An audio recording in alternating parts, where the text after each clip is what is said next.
I'm waiting to see somebody show up. By the way, I'm Doug. If you're watching this on the replay, good morning, Eric.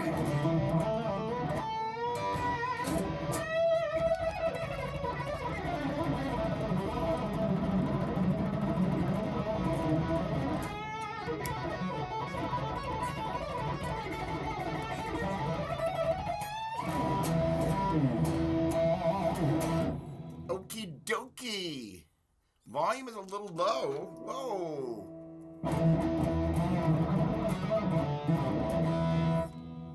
Let's see what's happening there. That'll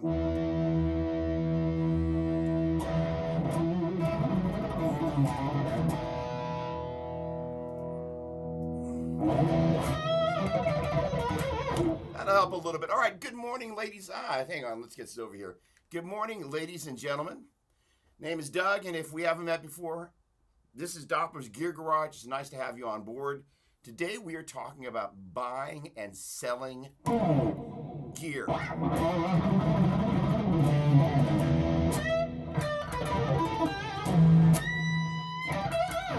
Because ultimately, I think the thing about a gear acquisition, the reason we have this aforementioned syndrome, hold on, let me just say hello to a couple of people. Okay, officially, Eric, good morning. Thanks for joining us. Chris, always a pleasure. Brayden, good morning to you. Hello, hello. Sayaru, good morning again. Raphael, what's going on, my man? Buenos dias, muy buen amigo. Philip, what's happening? Pleasure. Good morning to you. Love that photo. Okay, vocal too. So I did an update on my streaming app, which obviously seems to have messed with a few things, but I'm not going to fuss with that right now because I want to get right down to the, yes, I do, Philip. You can reach me at dougdopplermusic@gmail.com, and it would be my pleasure, sir, to protect and to serve the modes in the pentatonic up and down the neck. Oh, my holy cow. All right, Albert, good morning, good morning, good morning. All I do is buy. Hello, Jerry, what's going on? Tony, good morning, my dear friend. Okay, so here's the deal. In the world of buying and selling gear, there are some of us that seem to acquire a little bit more gear than we have a tendency to sell. Griffin, good morning. You know, you never know, my friend. I'm sure there's a bunch of things Melissa would like me to sell. So there is an art to buying and selling gear. And what I'm going to show you, and I may have shown some of this before, but these are my favorite hacks for being able to make sure you get the best price and the right price when you're buying. And just as importantly, most people, most sane people, before they actually go to buy something, they sell something first. So I probably should have listed the title as my tips on selling and buying a gear, because we want to make sure that when we go to get rid of something, we are taking into account what the market is currently at and some tips and tricks around doing that. So I would love it if somebody out there would give me a couple of different pieces of gear as examples, and that way it's not just something I kind of had in the can. I've got another browser window waiting with reverb to just jump into, kind of like right there. But I want somebody's input around a piece of gear that, let's say somebody has something they're thinking about selling. Not something crazy rare, but you know, who's going to be first on the list? Come on. Not everybody at once. Bueller. And I'm going to show you my favorite hacks on reverb on how to get this done.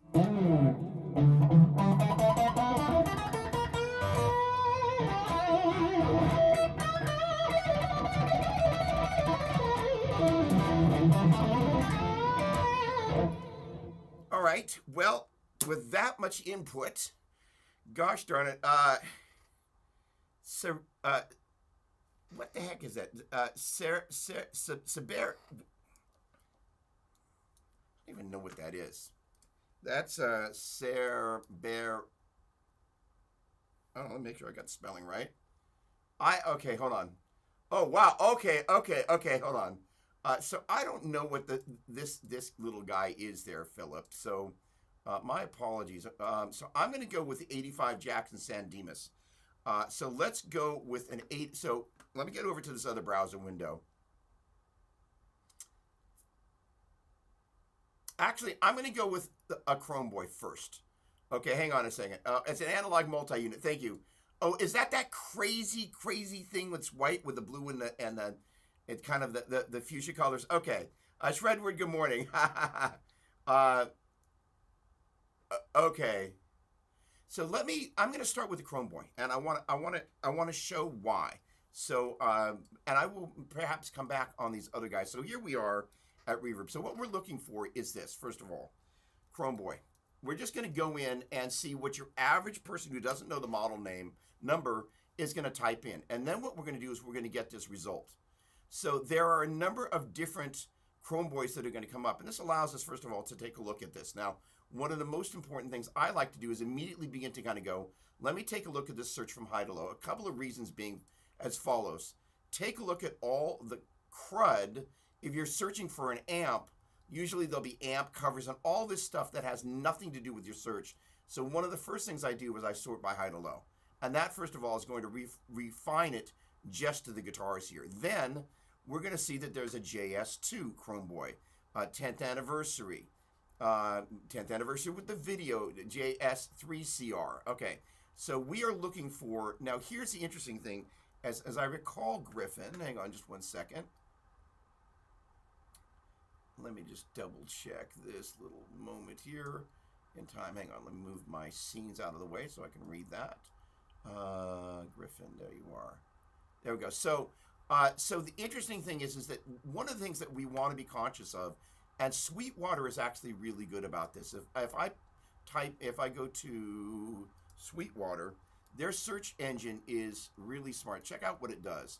Now, if I type in Chrome, oh, stop that. No, I don't want to pop up ads. So if I type in Chrome Boy as 2 words,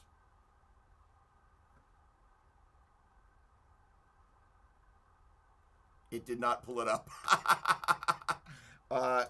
If we type it up as 1 word, what the heck? JSCR. Is it possible that Sweetwater does not have an Ibanez Chrome Boy? Ibanez, Joe Satriani. There we, oh, they do not have a Chrome Boy. Right, so they've got the Gold Boy, but they do not have a Chrome Boy. So, all right, so we're going to go back over here. So we're looking for a JS1CR. So here's the deal. Let's take a look at what happens when we type JS1CR, and we're going to type it without any spaces. We get this. We're going to type it with a space, and we get a slightly different result. So one of the things I want to caution you about is when you're searching for something, that string. However, what we're going to do is we're going to go a different way here. So there is a JS1CR. What we're going to do is we selected this listing, which is going to pop up in another window here. As I look at that listing, what I'm going to do is I can potentially scroll down this listing here, and this is not kind of going to allow me to do that, but I'll show you what I was doing there in a second. What we're going to do is we're going to look like this, because this is, in theory, how Reverb lists this. And now we've come up on this, so we're going to now click on this guy, and let's see if it's given us this down below here. There we go. This is what I was looking for. So that is to say, I started off here with just kind of a raw listing. I took this listing, and it got me to, sorry, hang on a second. I took this result, I clicked on one of these, and that gave me this guitar here. And as I scrolled this page, what I got to was this right here, which is kind of Reverb's home base for these guitars. And why this matters is as follows. Here's the big deal, is when I take this search string right here, and I copy it and I paste it into here, you're going to now be able to see, although you won't actually be able to see it because it'll be too small, that string up there, you get that word marketplace. Okay, that is to say, back here, when I had just clicked on this guitar, and then I clicked on this little thing that'll illuminate when you click over product overview, and you click on that, and that takes it to this page. And then in turn, and if you notice up here, it has a P after reverb.com versus this guy up here. Where'd my marketplace go? There we go. This guy that has a marketplace. So what we do is when we're at this kind of this home base here that has the P and string here, we then copy the string. And what we do then is we paste that into the Reverb search bar, and that's going to change this over to marketplace. Now, why this matters is under all filters, we scroll until we get to show only. We select sold listings. We select show only those, and then we sort by most recent first. And that's going to allow me to look at these instruments and kind of go, okay, what seems to be the going price? Then the most important thing that I do here is I click on this guy, and I want to see how long ago this was listed. So 4 months ago. That means that this is not a fast-selling instrument. This one, the second most recent one, was listed over a month ago. Every so often, Reverb, when it's been listed long enough, it just kind of gives you this arbitrary over a month ago, 5 months ago. This one is going to say 7 months ago. So that is to say this particular instrument doesn't sell super quickly on Reverb. Now, what we can do now is one of a couple of things. We can leave this page open so we can kind of look at the solds simultaneously. I'm going to copy this. I'm going to click on the Reverb logo, and I'm going to hit open link, a new tab, and I'm going to cut and paste that string in again like this. And that's going to give me the current inventory. And then I can look at these guitars and kind of go, you know, if I sort them by, let's go low to high. And then we take a look at the condition, mint condition, excellent, excellent, excellent. So this guy right here, we're going to look at the price. We're going to take a look at how long it's been offered for 15 days. So this guy has done a little bit of research and taken a look at the market. No, that's not what I want. This is what I want. So these are the solds, and this is this guy's listing. My guess is that there's some room for negotiation, hence why he has a make an offer. And so here, strategically speaking, this gives us the ability to kind of go, okay, let's take a look at the solds. You can send this person an offer with this link in there kind of going, hey, this is what I'm seeing in solds. This is what you're asking. This is what my first offer is going to be. Let me get back out of here real quick. And that enables us to have a dialogue with a seller that allows them to see that in theory you've done the research that in theory they've done before the listing. And vice versa, if you're going to go to sell a guitar like that, you're going to do that same exact process. And the important thing is to get that string where it says marketplace in there. Now there's one other way to get there, but it's not quite as hip. So I'm going to just jump back to it. The reason we did what we did was, let's say I just type in Ibanez Chrome Boy as my string. Now I get the marketplace here, but what I don't get is the individual model number. So I get all these other Chrome Boys. I can still go in and use this filter, show only sold listings. I look at the listings, I sort by, for me, I'm always looking at the most recent, because that tells me kind of what current events are. And again, there's that $3,800 one that we saw before. So this just kind of allows us to begin to see the general market for Chrome Boys, regardless of which model they are. In any case, that is the first place we're going to start. Okay. So, all right, hang on, just let me scoot up just a little bit. Okay, there we go. Snakeskin paint. All right. Okay, great. Sold 3 guitars this last year. Most held their value. Reverb takes a bite. Last one sold for $530 total. So here's the thing. Reverb versus Craigslist. The word, it's a funny thing, and I hope I don't insult anybody here, but I could say in the marketplace of gear, when we think of three places that come to mind, one of the places that comes to mind is Craigslist. One of the places that comes to mind is Reverb. Sweetwater has new, and they have their used marketplace. And then there's also kind of the gear page. The gear page has a little bit of a reputation of being cork sniffers. Generally, Craigslist can have the reputation of being what I affectionately call bottom feeders. You seem to get the worst of the worst who want to offer you all sorts of lowball stuff. And the other thing is that I'm going to take this moment to talk about the latest version of a scam that I saw on Craigslist. I follow Craigslist pretty closely because there's gear that comes up. A good portion of the gear that I buy is used because it is. So Reverb is a great place to look, but if it's big and you have to ship it, it's kind of a deal killer. Guitar Center Used is actually another great alternative, but we're not going to talk about that right now. We're not talking about Reverb. So I saw it was a Silver Jubilee half stack for $1,500. And the guy was like, hey, I kind of urgently need some cash. And I'm like, immediately my radar goes up. If it's too good a deal and it's too good to be true, it's too good to be true. But I was like, you know what? I'm getting ready to capture a bunch of gear here. And I thought, you know what? Let me at least let me research this thread down. So I messaged the guy, got right back.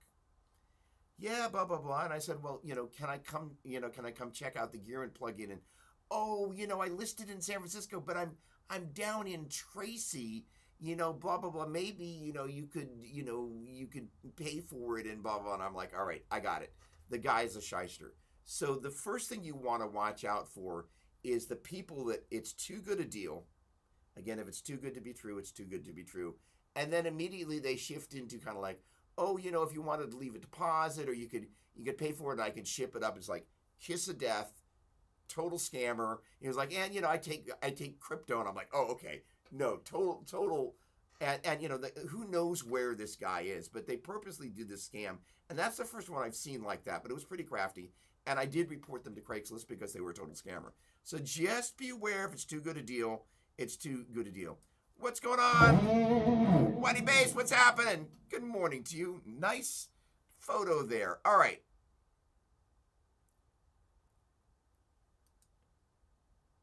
Custom guitar I built. I'd love to build to order. Illuminate for me. Sonny, what's going on, my man? Tom, hello. I wish Craigslist, like it used to be, too many crazy scammers. There we go. I guess Facebook Marketplace took its place, but I don't have Facebook, so it's tough. Reverb is the only real option. So, all right, hang on. I'm going to go in and I'm going to grab this Cerberus guitar. Wait, hold on.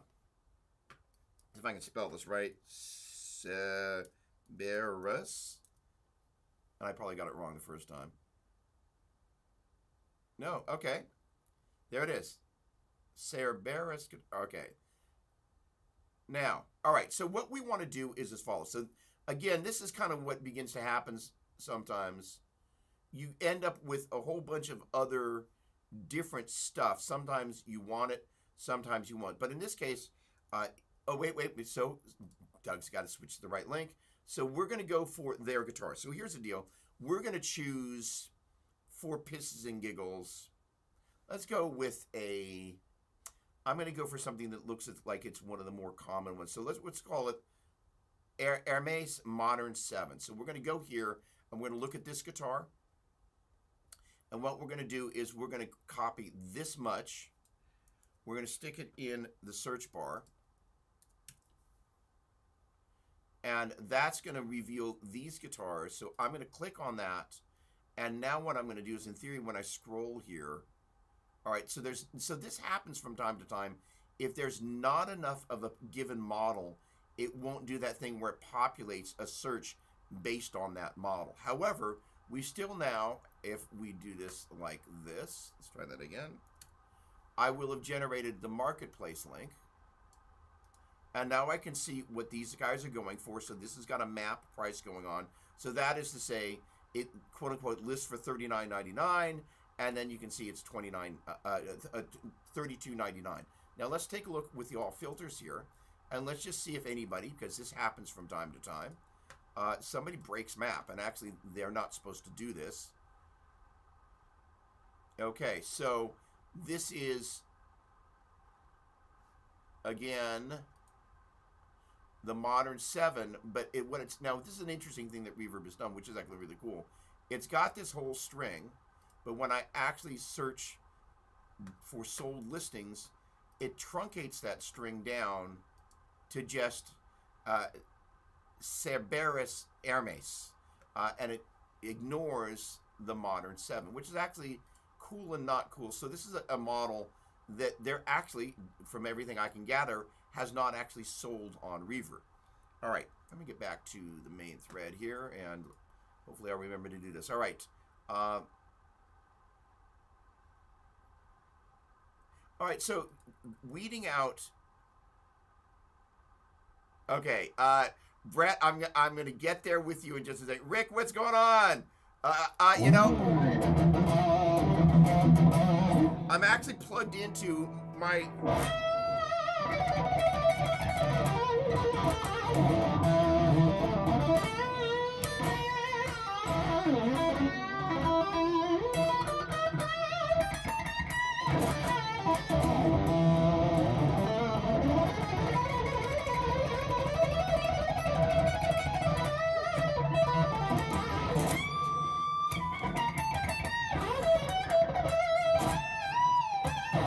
My Mark 525, which just is breaking my heart, is so gosh darn good. All right, to be continued. Hang on a second. Let's get back over into the deep depths of this. So, to your point, let's search a mark. Now let's search a Badlander 25. And again, what we're going to get here is we're going to get this. Oh, it actually came up with Marketplace by default. It doesn't always do that. So quite frequently when you first do a search, you actually will get that /P. However, so now what we're going to do is we're going to take a look at this, and we're going to sort by. Now the interesting thing is let's do. There we go. So this is what I'm talking about. So quite often as you're doing a search here, you're going to see all these AMP covers, which is really flipping annoying. And frequently they will come up further in the search, which is why then what I will do is I will sort by high to low, which allows me to kind of take a look at what's going on here. Now, to Brett's brilliant point, what we're going to do is we're now just going to look at used. All right, now as we look at used, and we take a look at these guys, and let's just say we're looking at a Badlander 25 head. He goes, gosh darn it, wouldn't that sound great with 2 of them? And at this point, what we do is we heart this guy. Quite often, as our dear friend Brett Sackett pointed out, what will happen, let me jump back over here. What happens is very frequently, especially if you're dealing with good-sized retailers, when you heart that, within the next 12 to 24 hours, you get an offer back. So Brett, thank you for the reminder. I might have remembered and I might not have, but that is a standard thing. First of all, anything that I'm interested in, I heart automatically, but when it's something that I'm particularly interested in, so I actually later today, come here. Next hack. Okay. So Brett, first of all, you're a genius. We're going to go, this is my most recent purchase. And so per Brett's comment, when it comes to microphone cables, I'm a Mogami guy. And they are really, really expensive. So first of all, as you get in here, you kind of go, oh my word, there's so much stuff. Holy cow. All right. So generally speaking, with the microphone cable, so I'm going to kind of turn this into my suggestion for not cheap microphone cables. So I am a Mogami Gold XLR. So let's start there. So that is to say that the Gold is the series and the XLR is the termination. All right, now we begin to, let's sort this from, and so the other thing is I believe in a length of 25 feet. That's my magic number, so I can get stuff around the corners of the studio. Now, this is where you kind of begin to start looking at stuff. Now, the interesting thing is this guy, which I know from the other day, this guy is using Mogami wire, and they're making their own mic cables. That's not necessarily a bad thing, but the thing about the Mogami cables, they pretty much last forever. They never break, and if you go to sell them, you'll get your money back. Now, the deal is this guy right here. There we go. So these guys, I was trying to go, I saw this. This is actually a smoking deal. And the reason I want to point this out is as follows. If you take a look at these guys, they're listed as mint up here. That says mint, in case you can't see that on your phone. But if you take a look, gosh darn it, they're brand new in the package. I can tell you because I pulled one of the ones that I previously bought out of the package yesterday, and there's no way to get that package to come back together without tearing it, because I tried my best. So the point being is that this guy has this quad of cables, and per market value, this is a really smoking price. Now, I hope I'm not getting our buddy in trouble here, but when we groove over to his listing page, and this, Chris, to answer your question, what I'm looking for is the number of stars and the number of transactions. And if I'm going to be selling to somebody, I'm also taking a look at kind of them, at what other sorts of stuff they've bought, or if I'm buying from them, I'm looking at the other sorts of things that they've sold, because that allows me to kind of see what they've got. So in any case, when I ended up over here, there was this quad that I was like, that's a few more than I want. I wonder if there's any possibility he's got this split up into twosies. And sure enough, by going over to his kind of homepage on Reverb, I found these guys. And the thing about this is you will see people, whether they're an authorized dealer, or in this case, this guy, I don't know how he got him. I don't know whether he's a dealer or not. I don't know anything other than the fact that I was able to get these new, even though they're listed as mint, because Reverb will not allow you, if you're going to go to sell something, even if you've never used it like this, you cannot list it as new without being a dealer. So you have to list it as mint. But when you see it inside the original packaging, you're going to go, oh, okay. And so those guys are literally arriving today. And so I was able to save myself some money on something that is a vital part of my studio, and I needed to do it, and it's a great little hack there. So thank you for that, Brett. And so to your point, I actually did heart that, and he didn't reply with a discount, so I just bought him because the price was already really good. But that's always a strategy that's great. Gilberto, good morning, buenos dias. Jason, if I didn't already greet you, hello, hello, hello, hello.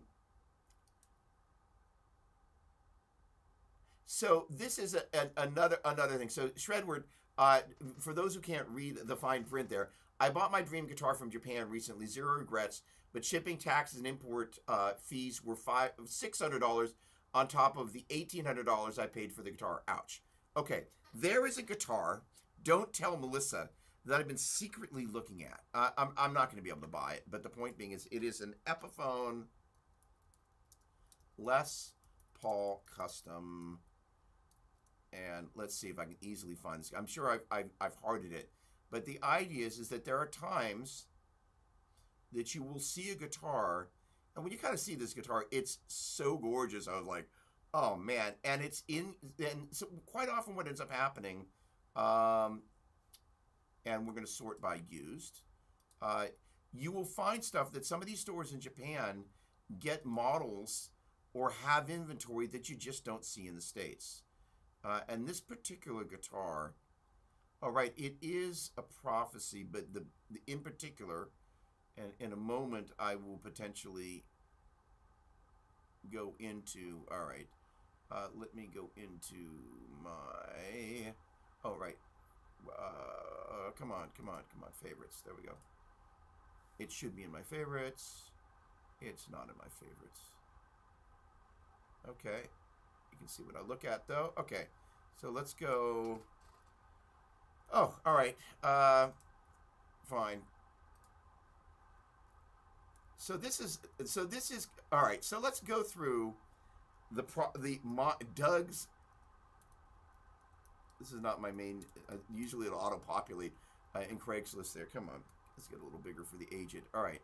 So we're going to go, and by the way, just for those of you that haven't used Craigslist, first of all, you want to go to your U.S. cities, and I go for the San Francisco Bay Area, like that, and then you sort that, come on, don't make it small on me, and then you sort for musical instruments, and then kind of this is, I have a tendency to scroll this a couple times a day, but what I'm going to look for is Epiphone, because that's one of the things that I kind of casually search for. And in here is this guitar. I'm pretty sure it's still going to be in here. And this process of my going ahead and researching from here and then going over and checking values on Craigslist is another great way, or sorry, checking values on Reverb is one of my ways of being able to kind of see what the real market value is, because there's Craigslist market value. And by the way, if anytime you're on Craigslist and you see extremely rare, it means pretty much it's a piece of crap that nobody else wants, and nobody else bought it when it was new, and that's why it's rare, because nobody cared about it, and it died miserably, a miserable slow death.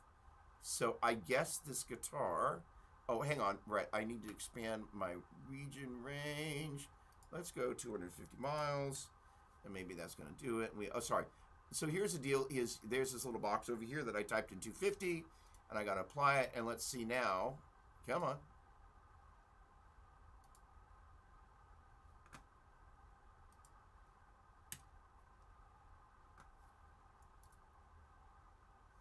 Still didn't do it. Come on. Here we go, and apply. It's not doing with this window for whatever reason. Well, custom. All right. Well, I'm wasting all of our time. How about that? All right. In any case, all right. Gosh darn it. Epiphone.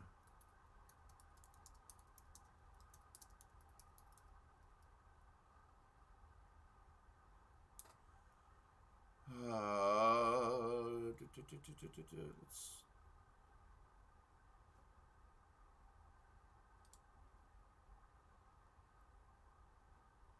Let's change. I wonder if I can type in Japan. No. All right. This nearest me was location.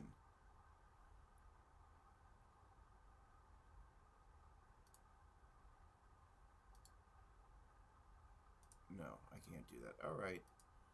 All filters. So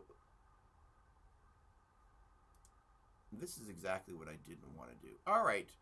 Well, the deal is, I think it was a prophecy.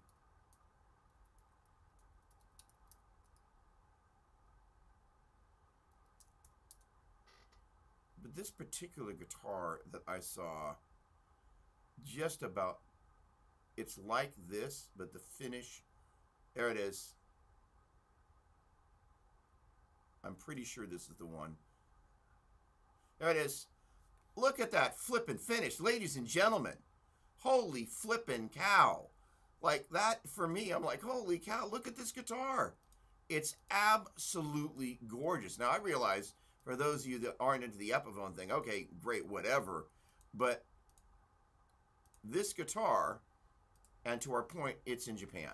So I saw it originally on Craigslist, and I was like, okay, well, let me take a look for this on here. And this top, you know, because gosh darn it, a top is a special thing. Sorry for wasting a little bit of time, but finally we found the actual listing.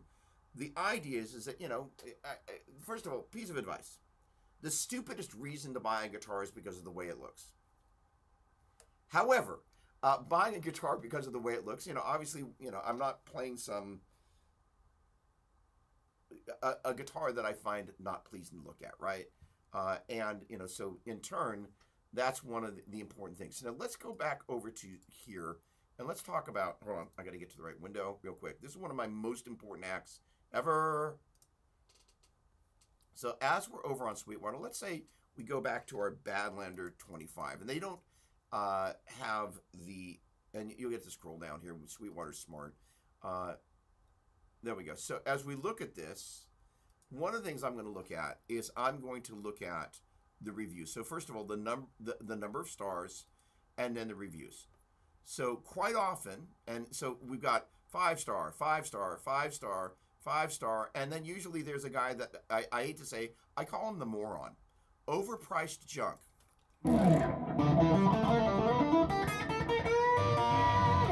Like I said, the moron. I bought this head. Absolutely garbage. My $300 head runs circles around this mesa. I don't see what the hype is about. Don't waste your money. Much better out there for half the money. Like I said, the moron. But that impacts the overall score, and we want to be able to go on there. So Sweetwater, when I'm looking at a piece of gear that's still new on the market, that's one of the places that's on my list, because the other important thing about this, let me go back in here real quick, is it allows me to see who else has bought it. Now, pricey, but worth it. It's actually the, dare I say, at $1,700, that's not, in the boogie world, that's actually not a lot of money. But, you begin to find out how people are using it. Think Black Sabbath, early Metallica. All right, I have one, he's talking about the channels, one set and one maxed out for gain because they have identical channels. Hooked up to my PA, great tone. Then there's the moron. And trust me, anything this guy plugs into, he probably sounds like crap. I know that's really uncharitable. And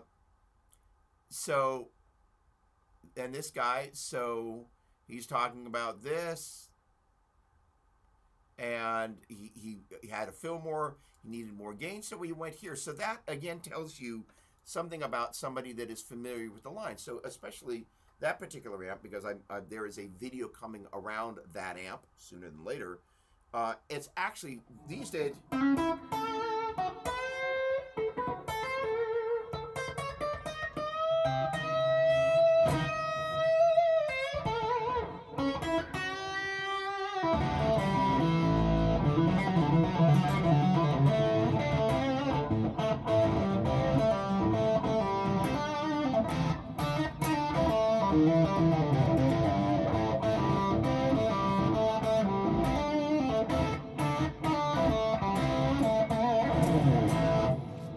It's one of my favorite amps ever. Just a phenomenal amplifier. And here's the deal. Not everybody's going to love what I love, and I'm not going to love what everybody else loves. But when you run into the moron, you kind of go, everybody else is saying this great, and for you, you got to bug up your butt about something or other. Okay, I'm surprised you didn't try and throw Gibson under the bus while he was at it. Like, let me throw all the nastiness that I possibly can, In any case, all that to say, the ability to see how other people are using the gear, you may get some additional ideas about, like, oh, I wouldn't have thought about, maybe and I'm a big fan of boogie cabinets, I'm just saying, but the idea that you don't have to take a cabinet with you to the gig, that's kind of convenient, especially when you're on ears. All right, let me jump into the chat here a little bit. Slaposaurus, what's going on, my bass playing friend? How are you? Okay. Mogami and Neutrik ends. So here's the other thing, just a little bit of stagecraft. No, this is not a baggie with drugs in it. This is a baggie with little labels in it with my different numbers. So the whole deal, this is crazy rig. As a matter of fact, you can see my new cable here. Hey.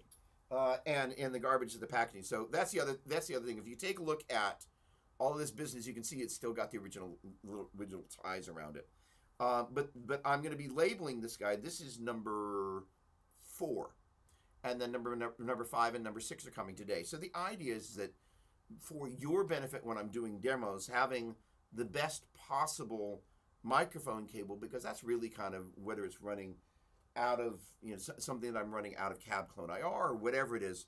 This is a really important part of this equation. Great connectors, Neutrik connectors, and the Mogami cable. This is a phenomenal cable. They're not cheap. So so then the next obvious question is that first of all, labeling these guys is great. Is Mogami instrument cable worth it? The microphone cables for me, because it's such an integral part of like everything ends up there, it's worth it. The instrument cables are really expensive.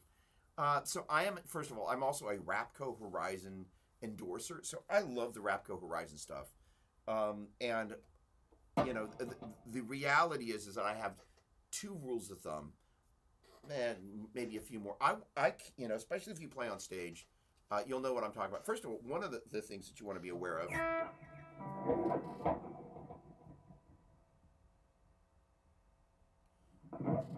Make sure I'm doing this in a way that I'm not conducting any injury. How am I going to be able to do this? There you go. That's the tap test. There are cables out there that if you actually turn your volume up and you tap, you can try it with your cable. Chances are you've got one, the crappy one that you don't use, that if you actually hit it, you can kind of go, it's actually conducting noise. And it means that it's probably also subject to EMF, electromagnetic fudge. What does the F stand for? Anybody? Bueller. But the idea, the idea is that, you know, I care. First of all, the other thing is, if you play on stage, first of all, you want a cable that's durable. Second of all, the weight and the way the cable lays on the floor is really, really important. You don't want it to get, you know the Mr. Twisty, the twisted cable. And so it's like you're like, let me never have that happening. And you kind of like take one step, you turn and you come back and it's coiled around itself. And you're like, how in the world am I supposed to do a gig like this, right? So, you know, so again, does it pass the tap test? How does it lay, and how does it feel as you move across the stage? I actually, and I was saying this to my buddy Mason Marangella, I actually don't like the way Mogami cables feel on the stage. I think they're too heavy. The jacket is too heavy for my taste. There are a lot of great players like John Petrucci who swear by Mogami instrument cables. So I'm not pissing on Mogami's feet after having, you know, mentioned that I've got 6 of those mic cables and they're phenomenal. But for the stage cable, they're just a little heavy for my taste. So that's the thing. And you kind of feel like you're hauling the cable around with you. Now, some people love that feeling. I actually don't. All right. The other thing about a slightly heavier cable, the other thing is I know somebody out there has had your cable get caught in the pedal board. And I found that if it's a light cable, you can kind of give it a good little you know, lasso that sucker out of the pedal board there. And a lighter cable seems to work a little bit better in that instance. All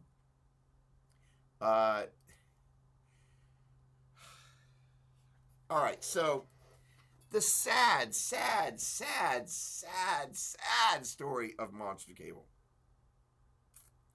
They were warranted for life. Unfortunately, I did a video for them.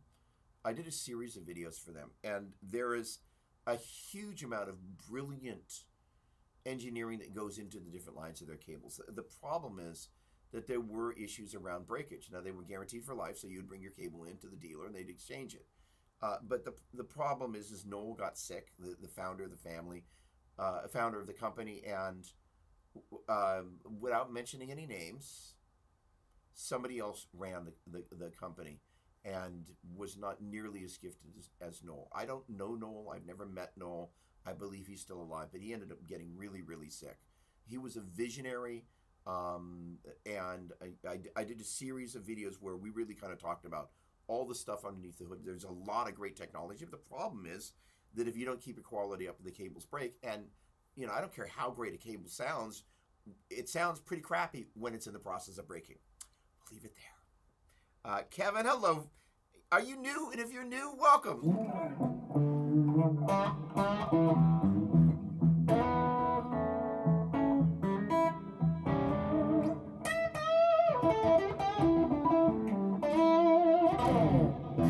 Hey. All right, let's see. Is it a White Tiger Epiphone? Thank you. No, it wasn't the White Tiger, but gosh darn, that guitar was beautiful. All right, my cat Douglas Fur is enjoying your scrolling. That's good to know. All right, yeah, you always have the scammers on Craigslist, but I've scored some great deals there. So Albert, there's a $400 a 212 slant right now. Yeah, I know. So I got to tell the best Craigslist story ever. Well, it wasn't the best story, but it's a story. I hope I don't. There we go. Okay, I'm seeing a couple of comments, but let me do the Focus Fox here first. So this Badlander 25. First of all, it's one of my favorite amps ever. It's just the first of all, one of the things that I look for in an amplifier. I've never really kind of talked about it like this, but you can find a sweet spot on the amp one of the things that you hope to be able to find on an amplifier is a sweet spot where literally every guitar you plug into, without having to change anything on the amp goes great. That's a really rare thing, and that's one of the things about this Badlander 25 that I absolutely...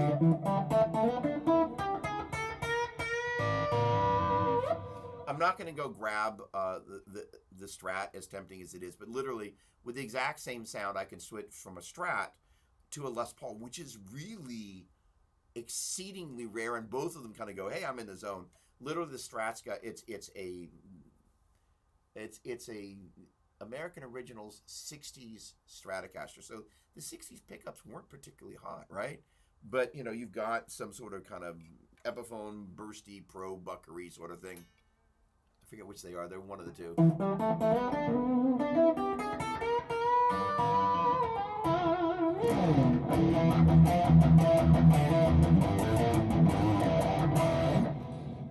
Great. All right.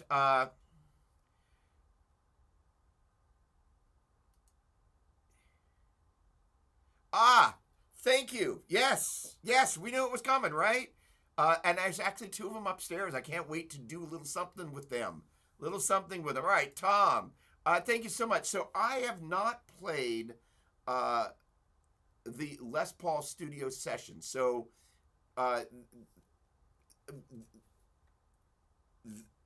that said, I've been exceedingly impressed with everything that Gibson and Epiphone are doing, as well as Kramer.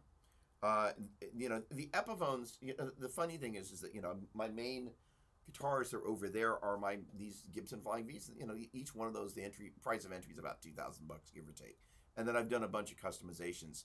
I'm playing the snot out of these Epiphones, and the funny thing is, I've gotten better playing these Epiphones than I have, you know, those other guitars. They're just great daily drivers, and I've been super, super, super impressed. And it stays in tune. Oh, it's not, but basically,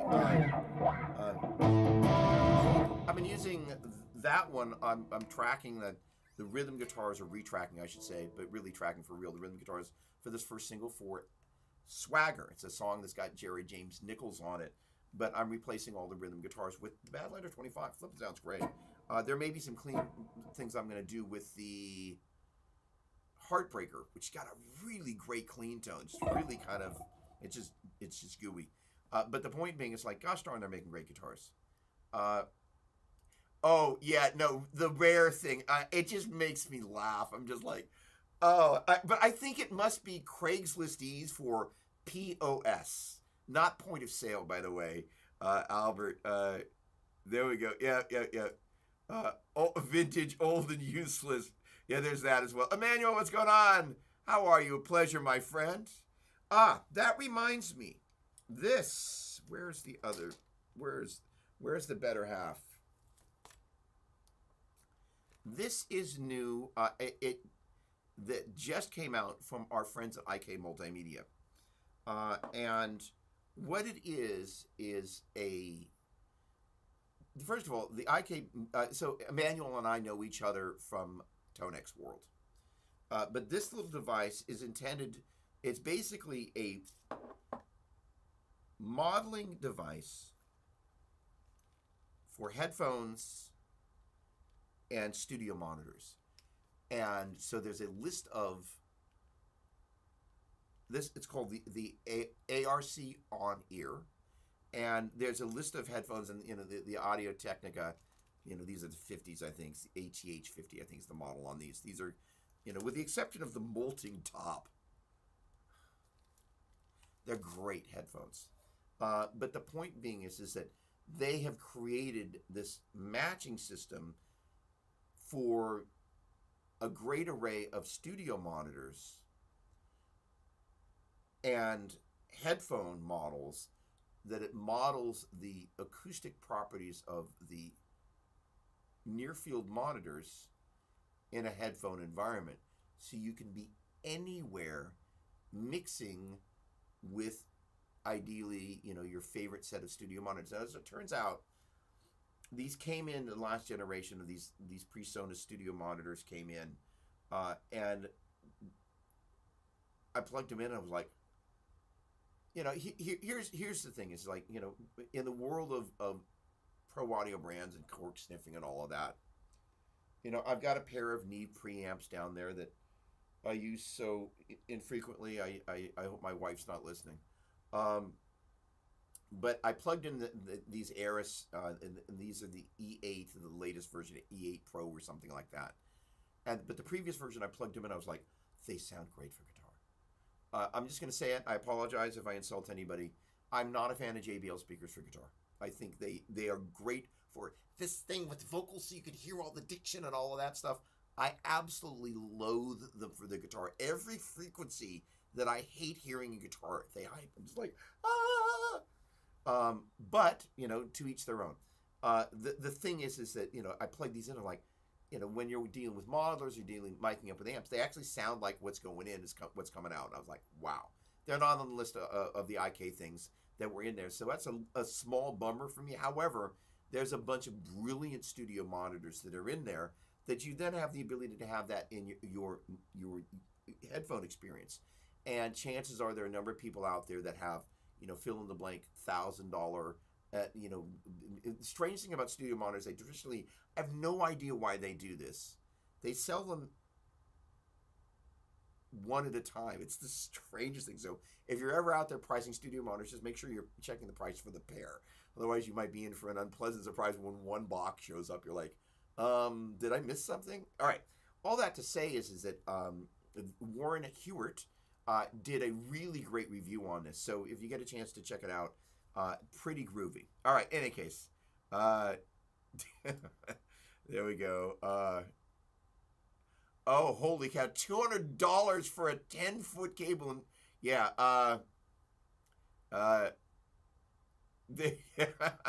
So, one of the other things is that for those of you that are far more daring than I am, you can also find a place to get a good deal on the raw cable and buy the Neutrik connectors and make your own. I'm not that guy. So there you have it. Frequencies. Hold on a second. What I missed there, Chris? All right. Good. Electromagnetic field. Thank you. Field. EMF. That's how far back in. There we go. And then EMI, electromagnetic interference. So that is to say, if I do this, let's see if it's going to do it today.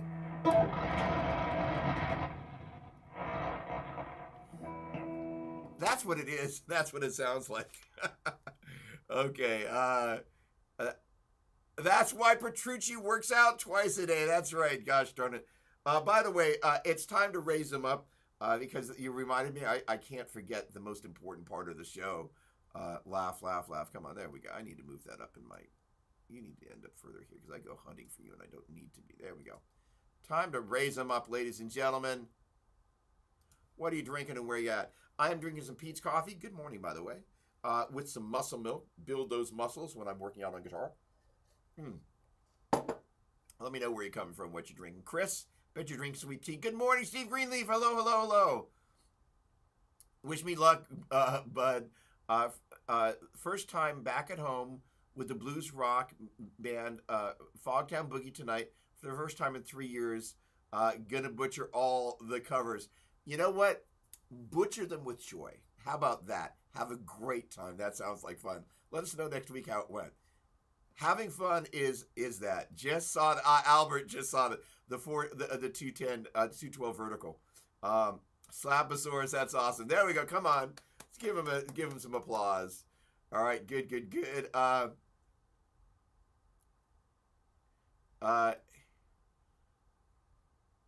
So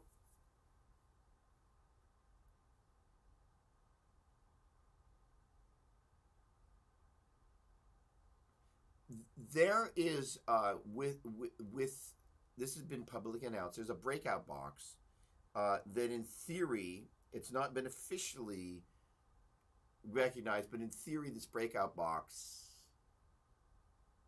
No, I'm not going to remember the name of it. That when Helix Stadium drops, this breakout box is going to be reverse compatible, and the things that are being explored per publicly talked about are Variacs, whether they are or aren't going to support it, the DT series amps, whether they are or aren't going to support them, an L6 link for power cab. My guess is of all three of those, L6 link for power cab is going to be highest on the list because there's all these people that bought power cab. It's a great form factor. As of right now, they're with the two new CLs that showed up. There are 5 power cab form factor, or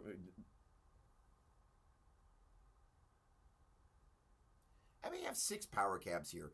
I have 2 plus 112s, 1 plus 212, one of the non-plus, which I think doesn't allow you to add third-party modeling, and then the two the CXs that showed up, or CL, or whatever the heck it is.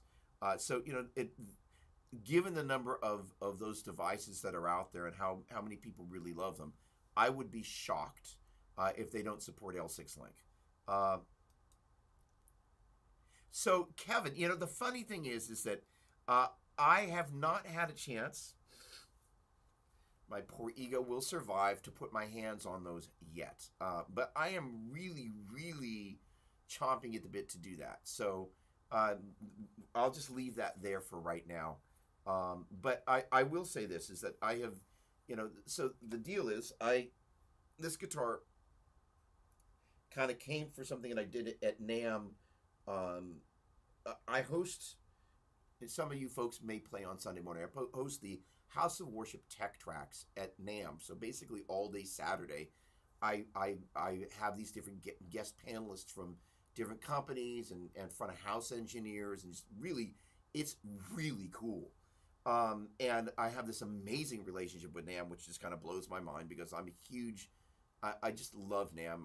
So much of the things that I've had a chance to do happened because I went to NAMM shows, and the people that I met at NAMM shows and the opportunities that happened because of NAMM. I'm so grateful and love the NAMM show. So that guitar kind of came in preparation for something I did at NAMM. This guitar I bought myself for my birthday because I love that one so much. I was like, I could easily see myself playing that on stage. So if I'm going to have one, I got to have a second one as a hot swappable backup. They're a little different. The neck on this one is ever so slightly bigger. I don't know if I like one or the other better. They sound really, really close, but they sound a little bit different at the same time.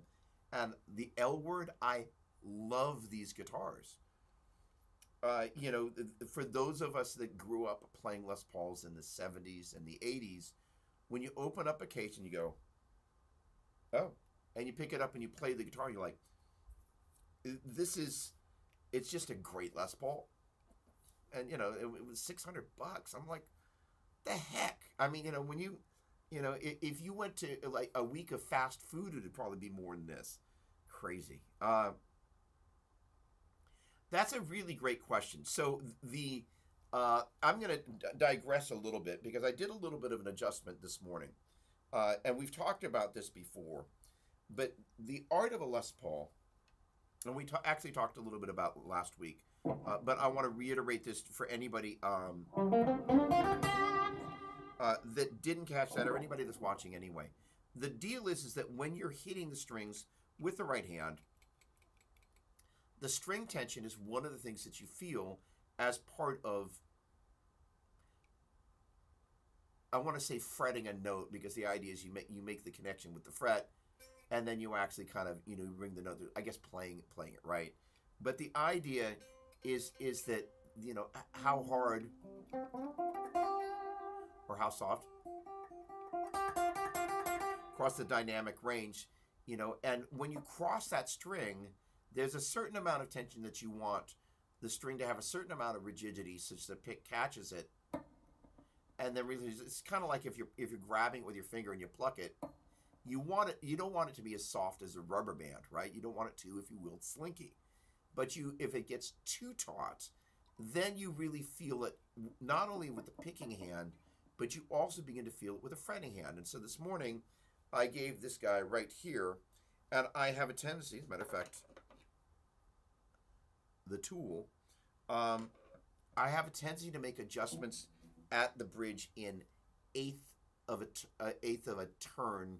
That is, if you can think about 360 degrees, a quarter, an eighth. I usually make an eighth, but I just felt the tension. I went a quarter of a turn up on the two studs for the wraparound tailpiece because I think I just need to lighten up on the action just that much because it was just a little, in addition to feeling the picking tension was a little much, it also affects the left hand tension. That is to say, not only when you go to bend, but also when you're playing the notes, if the strings are really rigid, it's hard to play. And that's separate from the traditional action of the height of the string, which is most often, just a matter of adjusting your bridge as opposed to the tail bass, right?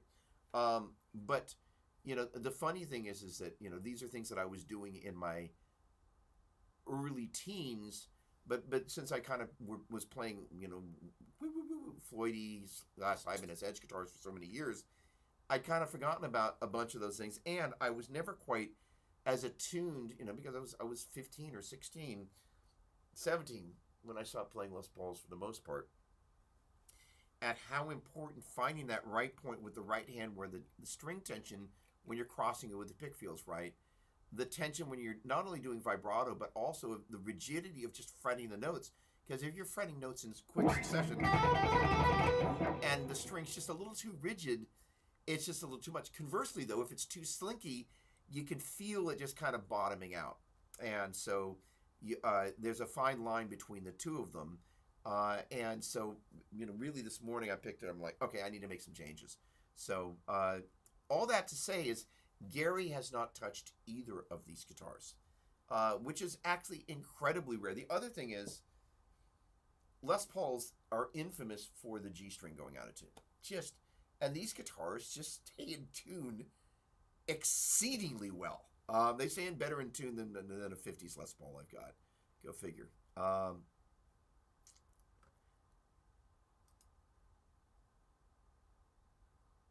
That's so funny. So, and here's the thing is that there is a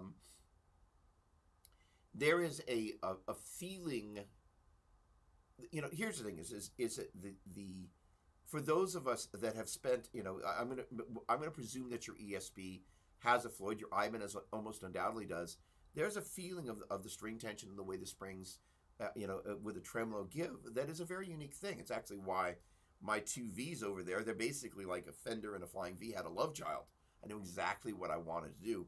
And Flying V number 2, we actually put a floating Floyd and routed the back. Flying V number 1 has a top-mounted FRX Floyd, but we're getting ready to route the back of it because I was so happy with the way the first one, the second one, I should say, went. Drinking a mocha and snacking on some cereal. There we go. Sweet tea, I know my friends well. Also drinking the Pete's coffee. Come on, Shredward. So rest in peace, Ace Frehley. So I had cousins in Michigan. I think there's a song.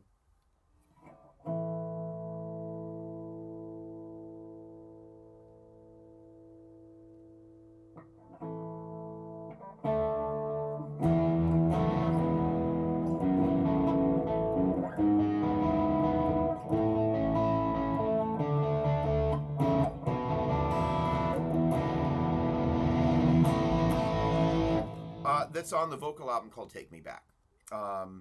And for anybody that's I'm just going to say over 50, it is a bit of a nostalgic song.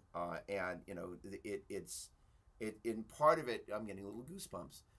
It references going back to Michigan in those summers when I was, as Chris and I affectionately, Little Dougie. But, talking about fireflies and nights out on the lake and just this whole, that connection to your childhood. But my cousins were into Kiss. That's where I heard Kiss Alive. And it was one of the times that what was great is my aunt, rest her soul, did not spoil the child, nor did she spare the rod. I think actually the summer that I went there and spent the entire summer there, I think I got my first. Any of y'all ever have an experience with Switch? So we basically, it was an area, I'm going to go into storytelling mode, but we're going to get to the Kiss thing in a minute. They had an area where they had dug a trench. I don't quite know why they did it, but it was a deep trench, and it was a place that filled up with water because in Michigan, everything, there's snow and it melts and it becomes water, and they had fish in there. But they didn't want the kids going down there without the parents because kids, could fall and drown. Kind of a smart thing. So my cousins took me down there. and they weren't supposed to do it, but I didn't know, but I still got the switch as well. And I learned that you had to go out to the tree. It was a willow. You had to pick your own switch, and I also learned that if you did not, and I got it on the first try, but if you did not pick a switch that was big enough, you would have to go back out and pick one that was bigger. So I got the switch the first day. However, you certainly learn the idea of like there's right and there's wrong and there's consequences. All that to say, they had my cousin Randy had built kind of a construction paper with a wooden frame flying V. And so we were doing this thing, we were playing Kiss Alive, and we put the lights out. And in a fit of rock star moment, my cousin smashed the flying V. He got the belt for that. So all that to say, there is a connection around those records. And gosh darn it, the guitar playing was really, really good. God bless you, Ace. You'll be missed. You certainly influenced a whole generation of people. Yeah, he played. His intonation, his playing, really nice use of the pentatonic. Yeah. So that's Ace. John, what's going on, my man? How are you? I was wondering when I was going to see you again. I hope you're doing well. How's the band and the practicing coming along? I was away for a while. What do you think about an Ibanez guitar as a first series guitar? I think that is great. And so let's see if I can find a way of... yes. Okay, so let's say I didn't know anything about Ibanez guitars. I'm going to go over to Sweetwater, and I'm going to search Ibanez. And when I do that, actually, let's search. Hold on, it gave me an opportunity there, but Ibanez makes some other stuff. But pretty much. Actually, hang on a second. Let's go back. I type this in, and it's going to prompt me. There you go. Let's go Ibanez guitars. That way we don't get anything diluting this. Okay. Now, one of the great things about Sweetwater is it's a vehicle that I use for so much stuff. First of all, there we go. So this right here, I go by most popular. Now, I have never been able to determine, that's so funny, I searched guitar, but I still got the Tube Screamer, what exactly the criteria for most popular is. Is it all time? Is it this week? Is it today? But it is a way of being able to see what other people are looking at. This, by the way, this Tim Henson guitar, is one of the best-selling guitars that they've ever made. I think it was the best-selling guitar the year it came out. This guitar has a certain sort of phallic overtone. It's actually probably really comfortable to playing sitting down. My buddy Rafa was on here. We bought one of the original Alex Skolnick-inspired ones in this crazy MCO paint that I've got here that I'm waiting to send back to him. So the idea is as follows, is you kind of scroll through here and you kind of, first of all, look at ones that are potentially in your price range, and you just kind of begin to go, okay, well, most of these guys, as you look at this, to kind of get into the Ibanez line, unless you're kind of getting in really cheap, which I generally stay away from this stuff, is that we're kind of at the $1,500 price point.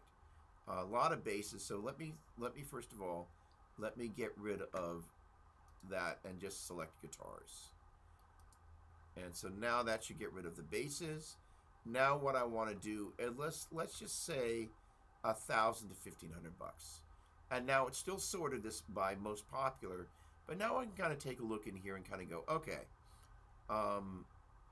something like this Axion is, first of all, you can see that it's got the multi-scale frets there. This is really for a kind of a new fangled shredder kind of a guy. Something like this, and we're going to kind of go in and take a look at this real quick, and then something in the RG family. Now this is actually a great place to go. So let's just say, Right. So this is one of the other great things about Sweetwater is let's just say I kind of like this S series right here, and I like people like this purple color. I don't know. I like that is, say, you can see 29, 19, 24. You actually see not only across an individual model, but across the individual colors of that model. I actually kind of like the crazy day glow color. So now what I'm going to do is I'm going to compare those, and let me see if there's anything else.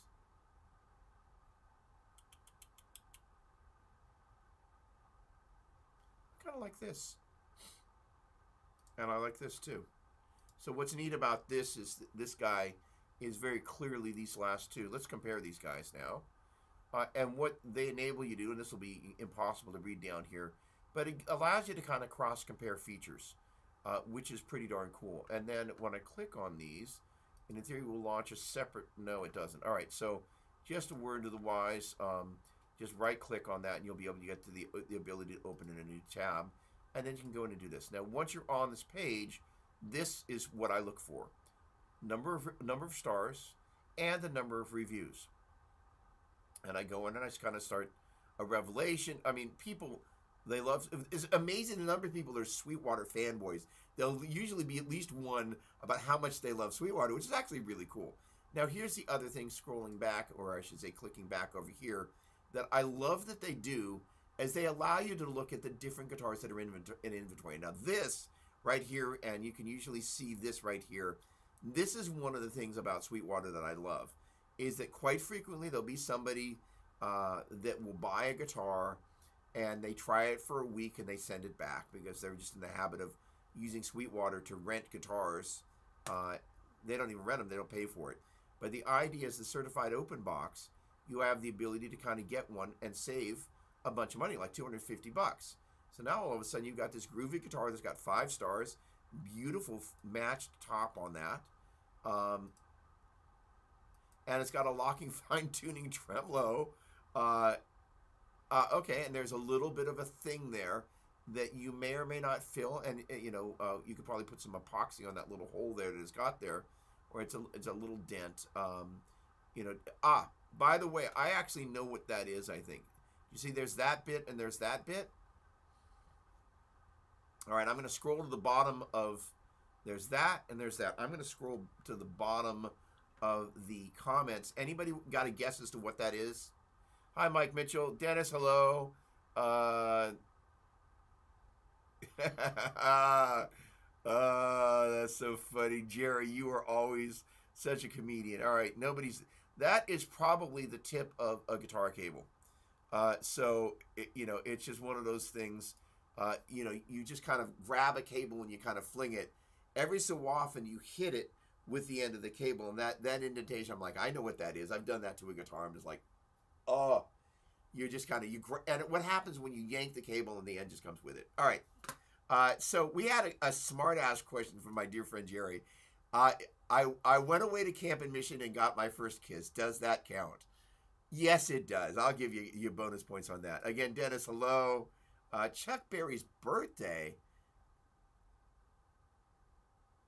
Gary Richrath. Now, those of you who don't know Gary Richrath, he was the guitar player in REO Speedwagon. He most famously played a burst that I had forgotten was a 60s burst. There we go. I have a recent custom shop 60s faded burst like this. Congratulations. Those are really cool guitars. Awesome, awesome, awesome. George, what's going on, my man? How goes it? Look at that photo. Love that. Okay, so that is to say, and as I recall, you're in... No, I'm going to forget. Please remind me which country you're in again. Sayuru. So the thing is that even if you probably can't have the instrument shipped from Sweetwater, but it's a great vehicle to do your research on. Look at people's feedback, look at how many have sold, what their comments are, and cross-compare the different models that you think are going to be a good fit for you. And let me just jump back and let me just briefly say why I chose the different models that I did. Where's my cross-comparison page? These two right here on the far right, I liked because they were kind of, this guy right here, I'm gonna open this up in a new tab. This one I like because it was kind of like a super strat. So one of the things that they've gotten better at is being able to use a non-locking tremolo that uses these two, a two-post. Where is my close-up of? Come on, no, moron. All right, how'd I lose? Oh, it's that. It's the first photo. What an idiot. All right, so that guy right there, that looks like it's designed. It's got knife edges and then two studs there. They go into the body. It's highly probable that guitar is going to stay in tune. Again, 5 stars with 4 reviews. You kind of get in here the ultimate. So again, my comment about Super Strat, there it is exactly. That's why I picked that. Love this guitar. Excellent guitar. A really good guitar. So first and foremost, when I look at somebody that is not all fanboyed out and actually kind of goes, okay, I'm giving it 4.5 stars. That's somebody that actually, unlike the person that gives it a 0.5 star, the moron, I want to find out what they didn't like, because, you know, and the other thing about the morons is I actually will read their comments, because in the spite of being an imbecile and just a jerk, and just like, you know, those are the people that go onto YouTube and piss all over people's feet, by the way. Same bunch. But quite often they actually have something accurate. So in spite of their unpleasant demeanor, I always try and go, well, what is there anything accurate that they're actually saying here, or are they just being just unpleasant because everything in life is bad, except for them and their playing? Unless you have to listen to their playing, and then it's keep it nice. So all that to say is those comments are very insightful, again, including the ones that aren't perfect. What is the point that they caught, and is that going to actually impact you? And again, that particular model to me was like a super strat. And what was neat about it is you got a single coil and a single coil, so you got your kind of classic strat neck pickup. And if you have the ability to use the tone control, a middle pickup, which usually you don't use on a strat, with a tone control, as long as there's one connected, that actually is a very useful sound, especially, you know, obviously the blend between the neck and the middle, or the middle and the bridge. And then having the humbucker in the bridge means you have something a little bit more Les Paul-like happening there. So, you know, and with the number of stars that had, that seems like a really good choice. So again, you know, I'm going into that making some specific choices just for piss and giggles. Let's go back to why I chose the RG guitars, as that basically was back when Paul Gilbert was playing those types of guitars. That was really kind of one of the ultimate shredder vehicles. You're going to get a great locking, fine-tuning tremolo. These guys are tried and true. People love them. You know, it's not grossly expensive. By the way, when you start seeing something like a $50 price drop, that almost always, especially if it's that or more, usually hints that that particular model is on its way out the door. You know, we're speeding towards the NAMM show sooner than later. There's going to be new guitars for 2026 that people want to be, they want to get rid of the inventory so they can have the new inventory of the new guitars. So there you have it. Okay. Let me get back to the bottom. Chuck Berry, happy birthday. Dennis, thank you so much. Tonester. Okay. And again, Michael, if I didn't get a chance to say hello. Sri Lanka. So, yes, there we go. So, I know nothing about the music stores there. However, being able to do your research means that maybe, you know, if there's a particular guitar that you fall in love with, and there's an Ibanez dealer there, even if they don't have that particular model, they can potentially special order that model for you. So, that's one of the things to consider. The other thing is that I would strongly encourage you to go into as many music stores as you can and just sit and play the different guitars and just find out, without thinking about the brand and without thinking about the model, when you play it, what do you like? You know, what is it? You know, how big or small a neck do you like? The comment that Jerry had about the 50s Les Pauls versus the 60s Les Pauls, or I should say the 60s Les Pauls, is the neck is a little bit smaller. I mentioned this last week. There's what I not what I refer to, but what is referred to as the shoulders of the neck, and that area right there. If you want to do the Hendrix chords, oh, you want it, man?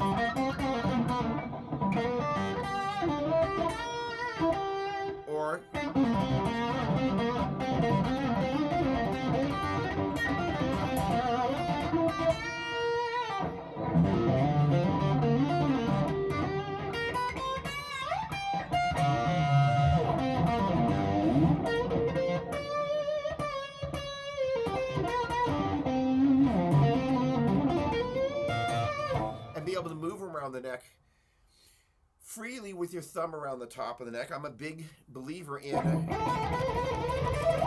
using classical hand position, where that thumb is in the middle back of the neck.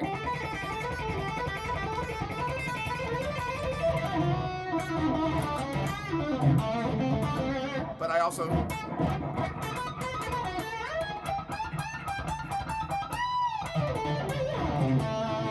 I'm a big believer in also when I need to bring the thumb around the top of that.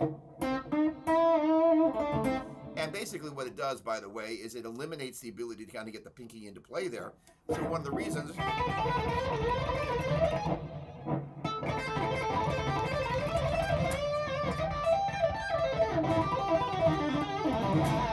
you want to use that classical hand position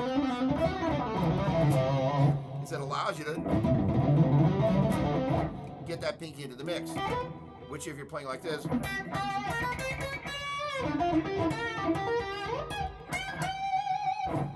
is much harder to do, because part of what's happening about why, quote unquote, we do this is that what's happening is if you take a look at the normal stretch between the first and third fingers, it's usually, if you will, a 1-2 fret stretch. But when you turn the hand at an angle like this, what it does, it turns that 2 fret stretch to a 3 fret stretch. 3 fret stretch.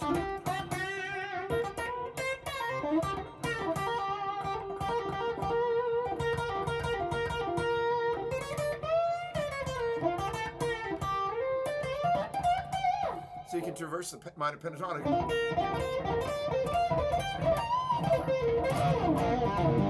with the thumb around the top of the neck using almost exclusively those 2 fingers. And it takes a lot more work to get that pinky up and running than am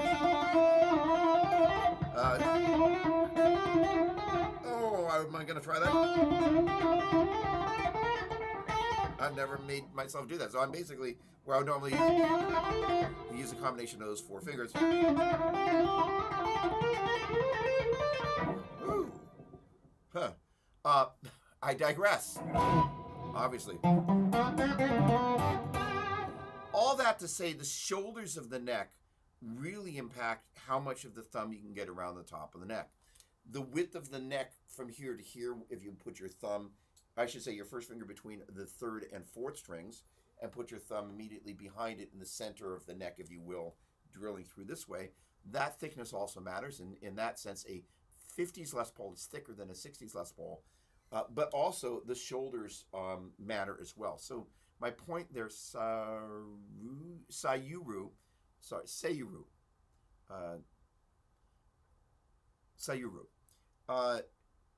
Feeling different necks and kind of going, oh, okay. How does it feel when I bring my thumb around the top of the neck? You know, again, if you think about that Hendrix score, which, by the way, we're playing a G, and then what's happening is that right there is a D. So we're basically going 1, 1, 5, and we're adding the pinky at the 9, which is an A. I guess if I call this a G, G, and a D, that's going to be an A.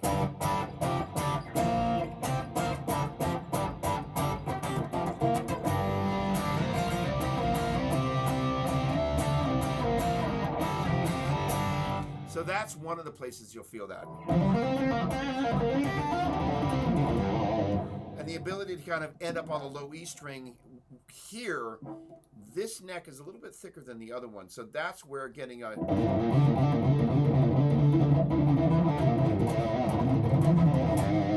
I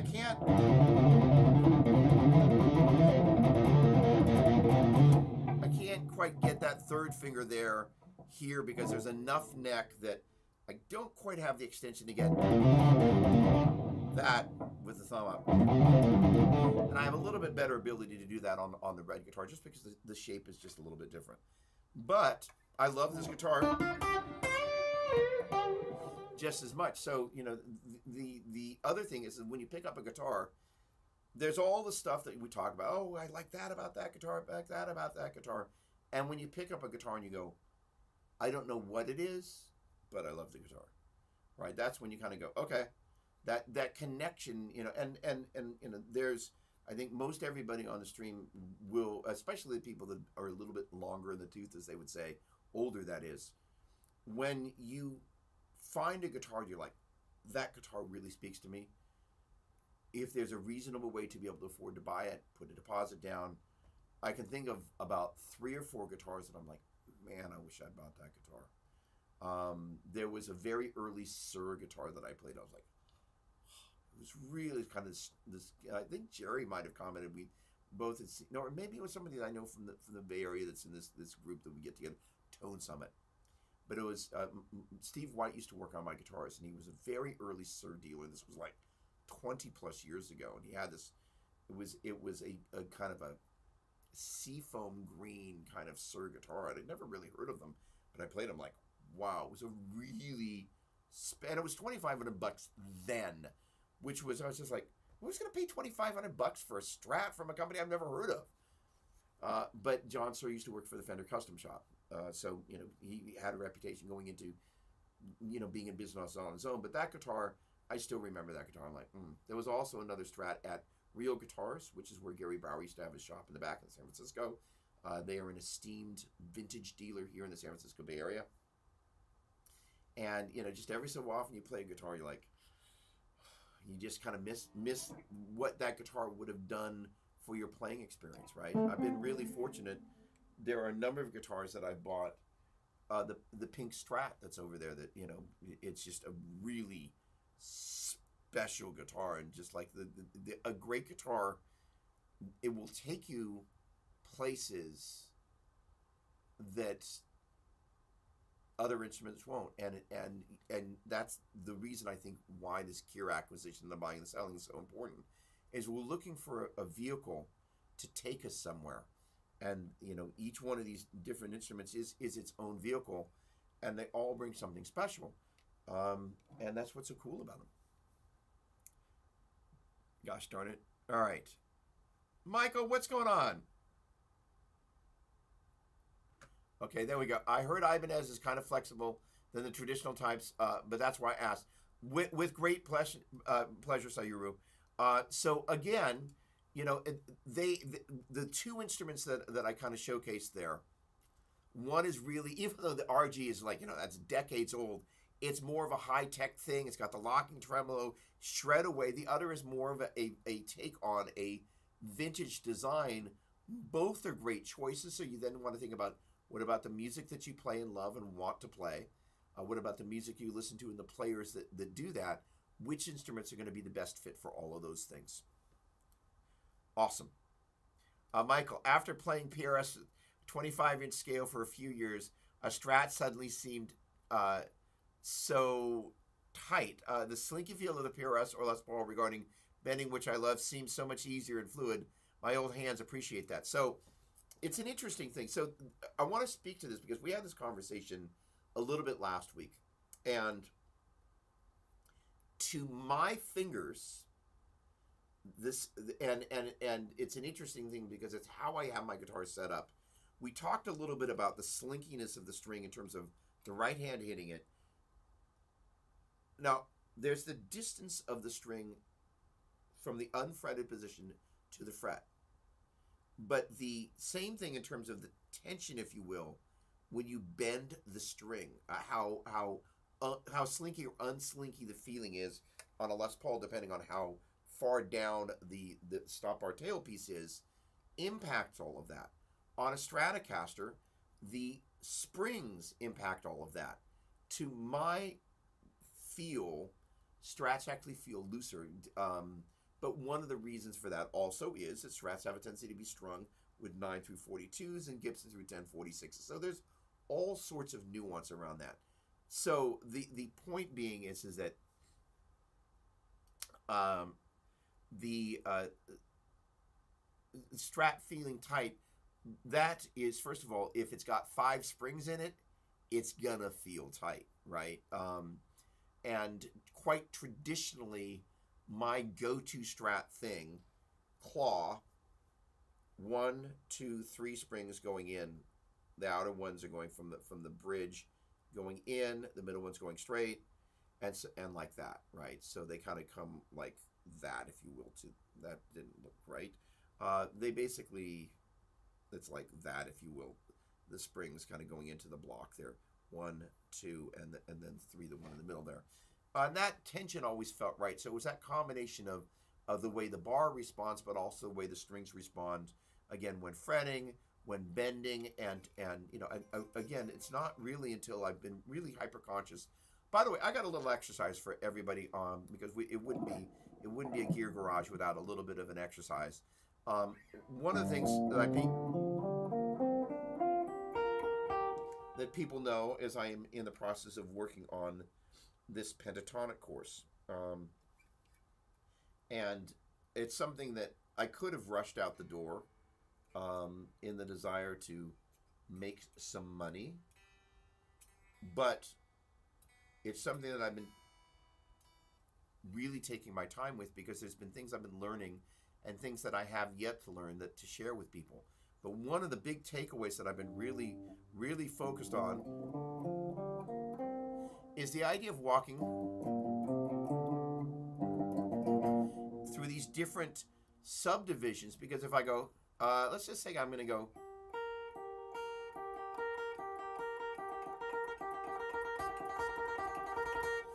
that's,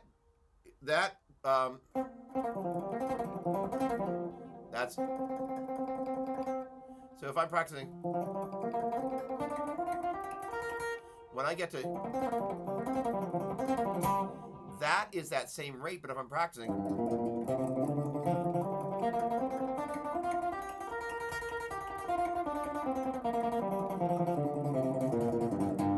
so I suggest taking all the way. I'm not going to play through all the different pattern or notes of the pattern. You can just hang out and just do it with pattern number one by playing each note just as quarter notes, 8 notes, 8 note triplets, 16 notes. Come on, get the third one.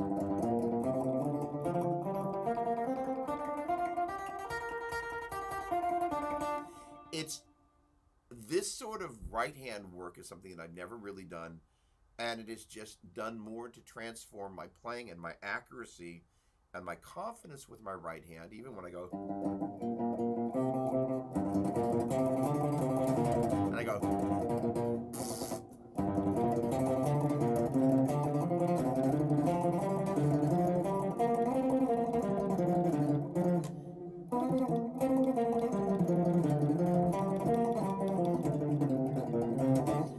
Just working on different string pairs. So basically I'm taking, but I also encourage you to learn to do this by touch. So I'm just taking the bottom 2 strings, each of the patterns of the minor pentatonic. Those notes are G, B flat, C, D, and F.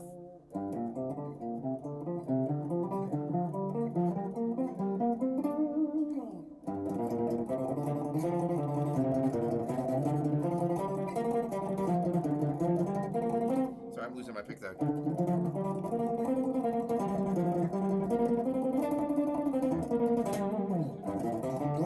And just begin to work, but just initially just hang out with that pattern number 1 there. And if you just, that's 1, 2, 3, 4, 1 and 2 and 3 and 4 and 1, 2, 3, 2, 2, 3, 3, 2, 3, 4, 3, 1 and a 2 and a 3 and a 4 and a. That time was the 4th note. The other thing is, let's say you get every time you get to the 3rd note. A little out of tune, my apologies. Check that again. And you find that there's a place you have a tendency to drop off. When you do the same thing, oh, my low E string was sharp. And my A string was a little flat. There we go.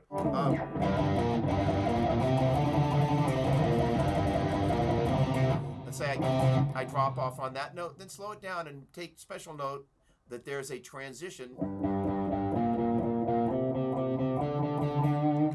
in between that 6th and 5th string there. By the way, when tuning, I would suggest always using the 12th fret harmonic. These guitars have been really stable, so I can get away with using the open string. But quite often you'll notice that when you hit the open string, the tuner will jump around. That's because it's hearing the different harmonics, which is why just taking the harmonic of the 12th fret is the best way to go. But the idea is then, if you're having a problem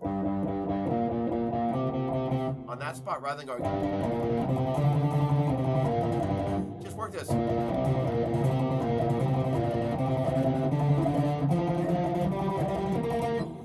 just, well, you don't have to take it up and down the neck there, but just that spot, just those transitions, and those are usually the hard places, but that'll just work wonders for that right hand. All right. There we go. All right, so, and string tension, that's really one of the places why I've been so conscious.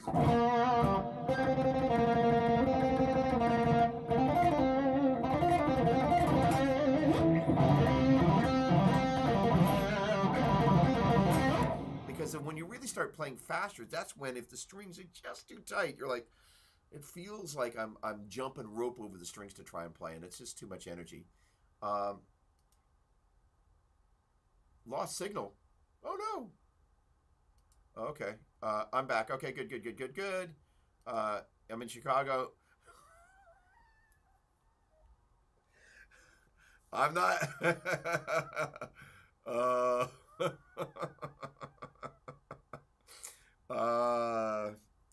You know,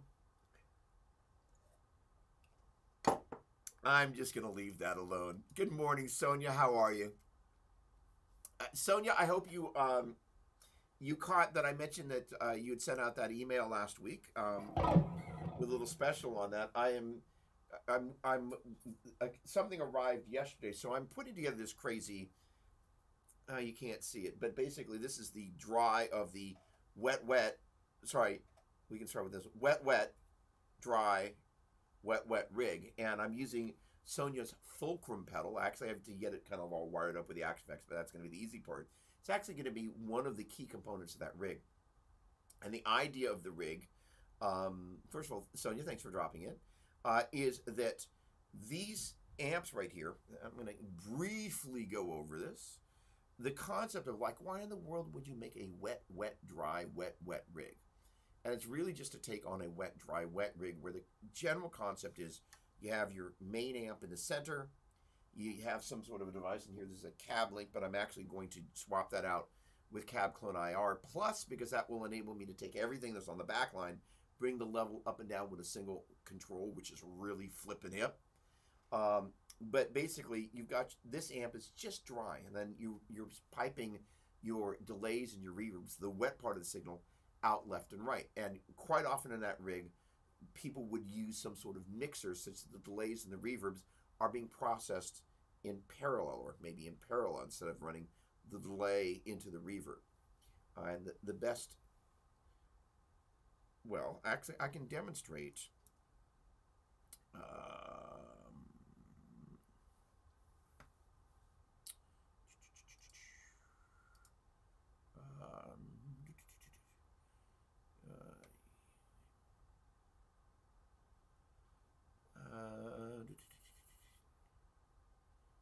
That's not what I want.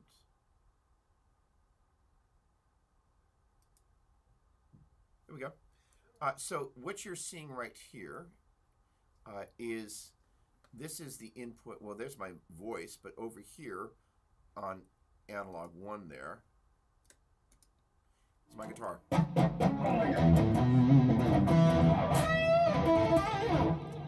And it's running through, if you take a look over on the right-hand side,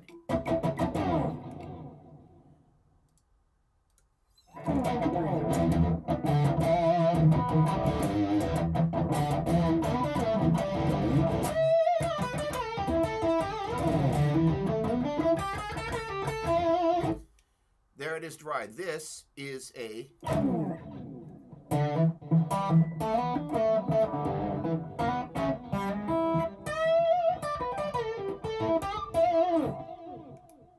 is basically what you would call an aux bus. And basically it's sending from over here, signal from there over to here.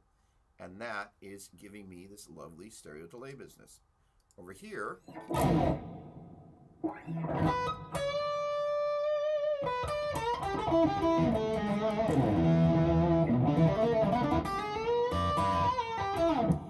doing the same thing for a reverb. But the delay is not running to the reverb. They're running in parallel.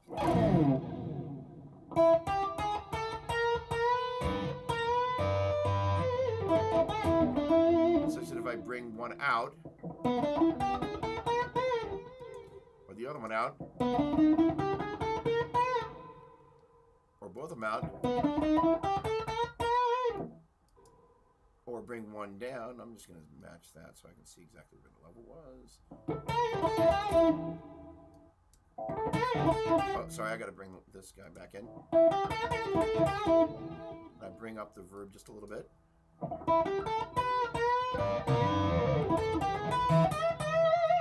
As I bring the reverb in,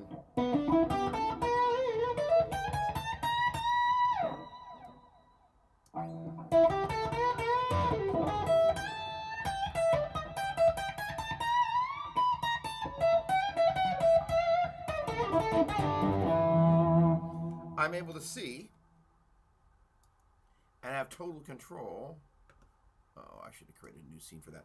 I have total control of the direct signal. I can bring that up and down independently of my delays and my reverbs, and they're independent of each other. So really, in that scenario, I've got the delays and the reverbs hard pant. But for this wet, dry, wet rig that you see part of it behind me, the concept is that these lower cabinets I had customized, so they're actually stereo. Normally that cabinet would be running, it's just a mono cabinet, just run into it. But I had my amp guy, Chris Barnett, customize it.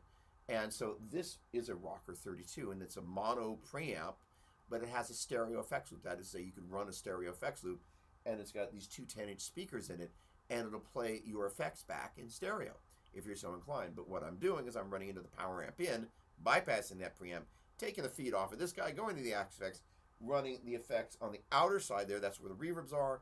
The inner side of where the delays are. Now, why am I doing that the way I'm doing it?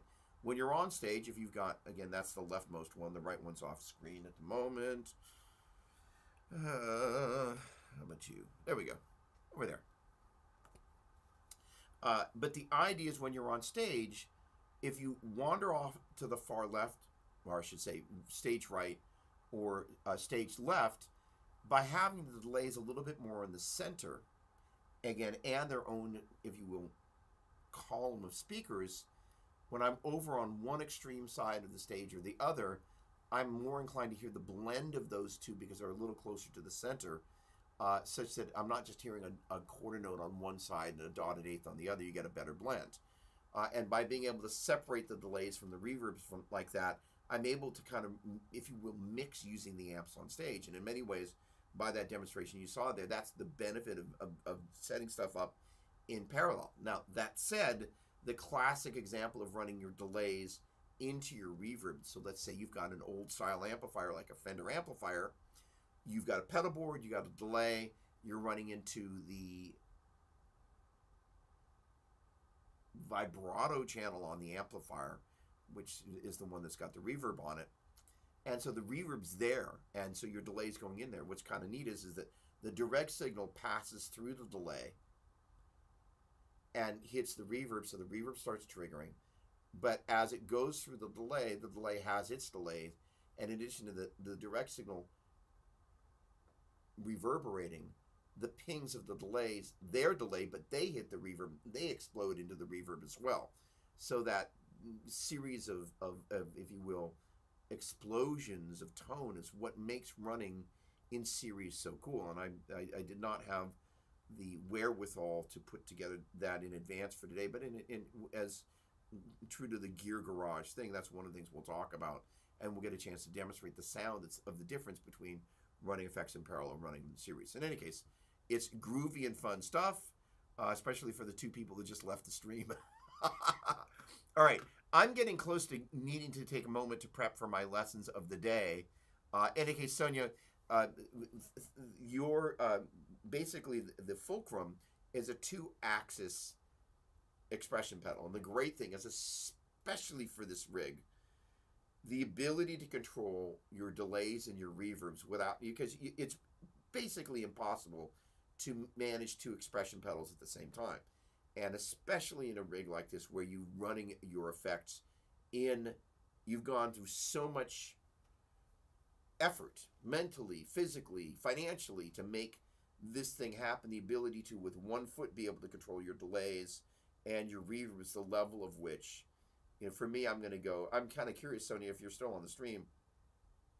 Obviously, when you work with a traditional expression pedal, the more you go in with the toe, the more it goes up.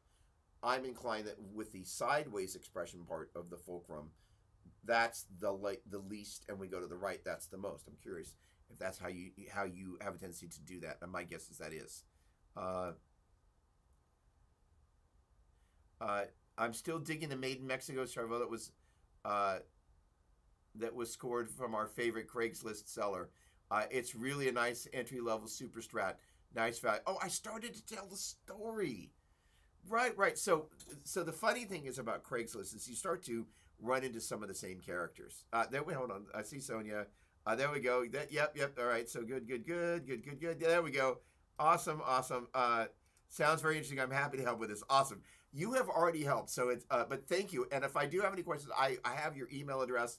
And so what's really neat is this is going to be it's going to be a really fun rig, and I'm doing all my favorite rig hacks and a couple of extras, including running a DI box in reverse, a pair of stereo radial DI boxes in reverse, so I can get out of the axe effects and have the ability to come out of the axe effects and the XLRs into the quarter inches on the backs of the orange amplifier and have a ground lift.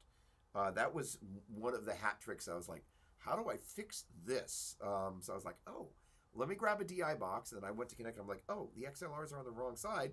What if I try it backwards? Problem solved. And then my buddy Trent from Mesa Boogie. So in case, and one of the other things is that this guy is the cab link there. And in fact, you can still, version 1 of this rig, you can see that it's set up. And basically, when I had these customized, these cabinets, the orange cabinets are mono cabinets, and all of these cabinets were customized. Well, I had this rig originally built, and I never actually built it, for an amp head that was different than this. And I went back and I found the photos of that other head. It was a Custom Shop 50. And on the outputs of the amplifier, you have either one 16 ohm output or two 8 ohm outputs. So splitting these two, it's a 16 ohm cabinet, but by running the two 16 ohm speakers, that is an 8 ohm load. This is an 8 ohm load. The Custom Shop 50 features a 16 ohm output and two 8 ohm outputs. I went to wire this on the back of the 8030, and it's like one 16 ohm and two 4 ohms. And I was like, usually I'm pretty thinking ahead. I'm like, well, that math doesn't work.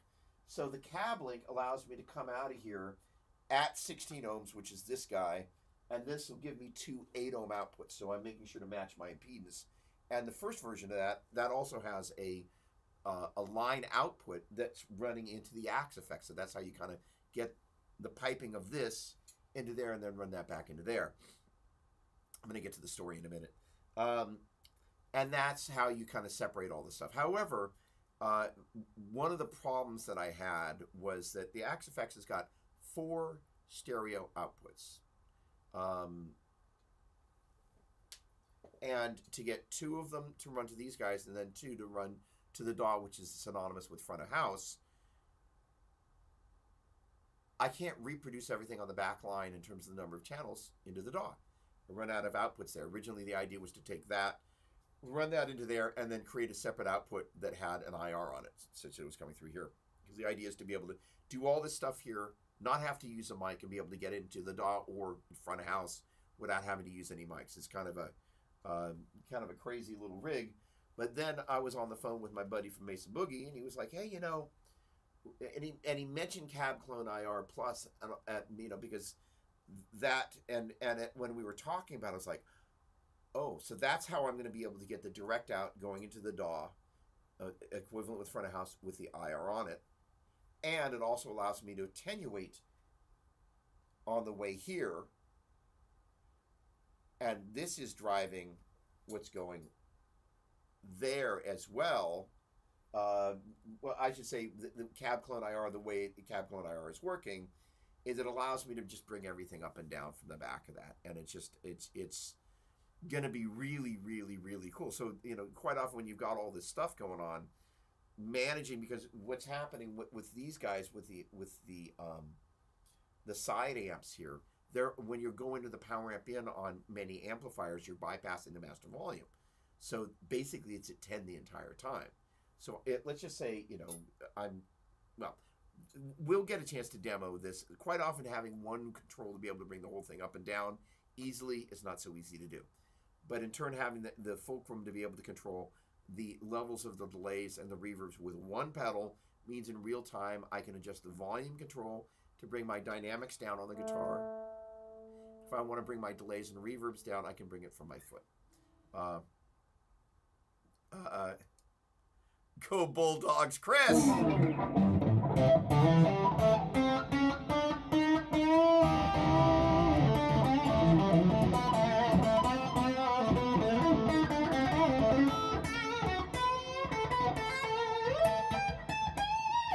going on, my dear old friend?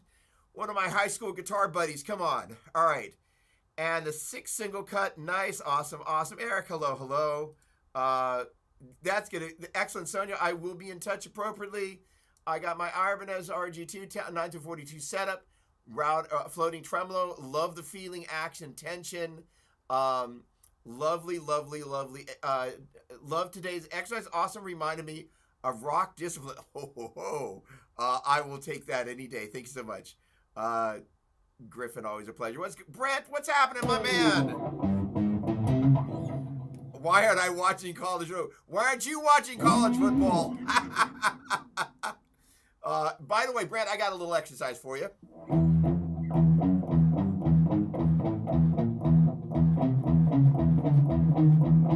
All right, for all the mode geeks, we can think of this as a minor second, major second, minor third, major third, perfect fourth, augmented fourth, diminished fifth, perfect fifth, minor sixth, major sixth, minor seventh, major seventh. So if we're going to go, that's the...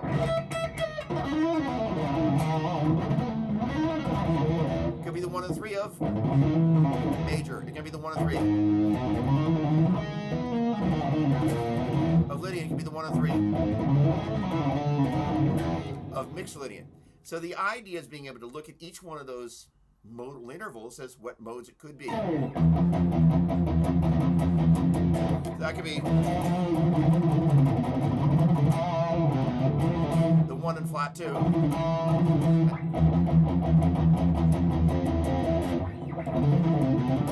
A Phrygian, as well as Locrian. 1 and 2 a major. Sorry. And it could be the 1 and 2 of mixed Lydian. Could be the 1 and 2 mixed Lydian. It could be the 1 and 2 of minor, so on and so forth. So modal intervals. Because why wouldn't you? But the moral of that story musically is, and I got to go in like half a shake, and I didn't get a chance to tell the story about going and picking up the Badlander 25 and the old woman walking her dog that was attacked by this giant German shepherd from this young punk down the block in front of the guy's house when I'm buying that amplifier. And Melissa and I were just getting ready to leave, and we basically saved this old lady who was she and her dog were being attacked. The dog knocked us, she was in her 80s or 90s, knocked the woman over. Daughter happens to be in the neighborhood. Daughter calls the son. The son shows up. He didn't pull it out, but he was packing. The guy in the house, packing. The kid down the block was this young punk, maybe gang affiliated, maybe not, but it was one of the craziest gear deal things going down ever. All right, hey, I got to go teach. Great to see everybody. If I missed anybody's questions, Mark, I saw you hop in there. Great to see you. Andy Wood learned to play those 16th notes on the mandolin, Phil the X on the bouzouki. There you have it. And gosh darn it.